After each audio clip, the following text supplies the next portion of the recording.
கிறிஸ்துவுக்குள் பிரியமான சகோதர சகோதரிகளே, இயேசு கிறிஸ்துவின் இனிதான நாமத்தில் உங்கள் அனைவருக்கும் என் அன்பின் வாழ்த்துக்கள். இன்றைய நாளுக்கான வேத வசனம் சங்கீதம் 143:9. கர்த்தாவே, என் சத்துருக்களுக்கு என்னை தப்புவியும், உம்மை புகலிடமாக கொள்ளுகிறேன். சத்துருக்களால் நெருக்கப்பட்டு ஓடிக்கொண்டிருக்கும் நிலையில் மனிதர்கள் எங்கேயாவது அடைக்கலம் தேடுவது இயல்பு. இதைத்தான் தாவீது இங்கு வெளிப்படுத்துகிறார்.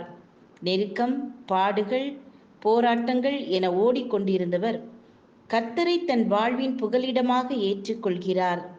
ஏனெனில் சத்ருவானவனை எதிர்த்து நிற்க தேவ ஒத்தாசையும் தேவனுடைய துணையும் நமக்கு அவசியம். இந்த அனுபவத்தை தாவீது தனக்குள் கொண்டிருந்தார். மனிதர்களை நம்பி அல்ல, கர்த்தரையே தன் வாழ்க்கையின் நம்பிக்கையாக வைத்திருந்தார். இதற்காக தாவீது செய்தது என்ன? கைகளை கர்த்தருக்கு நேராக ஏறெடுத்தார். நெருக்கத்தில் இருக்கிற தனக்கு உதவி செய்திட தன் கைகளை கர்த்தரை நோக்கி நீட்டுகிறார். அவர் தன்னுடைய கையை பிடித்து இந்த நெருக்கத்தில் இருந்து தூக்கிவிட தேவ உதவியை நாடி நிற்கிறார். ஆபத்து காலத்தில் உதவி செய்யும் தேவன் தாவீதின் கரம் பிடித்து நிற்க நிலையில்லாமல் அமிழ்ந்து கொண்டிருந்தவனை உயர தூக்கி நிறுத்தினார். தன் நெருக்கத்திலே உதவி வேண்டி கர்த்தரை நோக்கி கதறுகிறார்.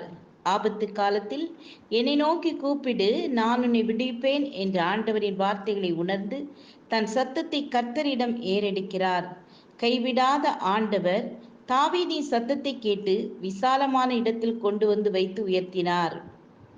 தன் நெருக்கத்திலே கர்த்தரின் கிருபையை வேண்டுகிறார்.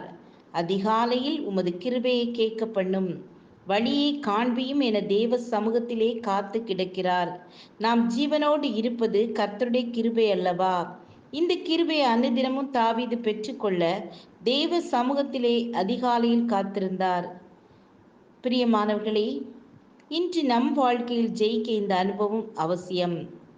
தேவ உதவியும் ஒத்தாசையும் இன்றி நம்மால் ஜெயமாய் வாழ முடியாது. தேவ கிருபையை வேண்டி அதிகாலையில் காத்திருப்போம். ஜெபம் செய்வோம்.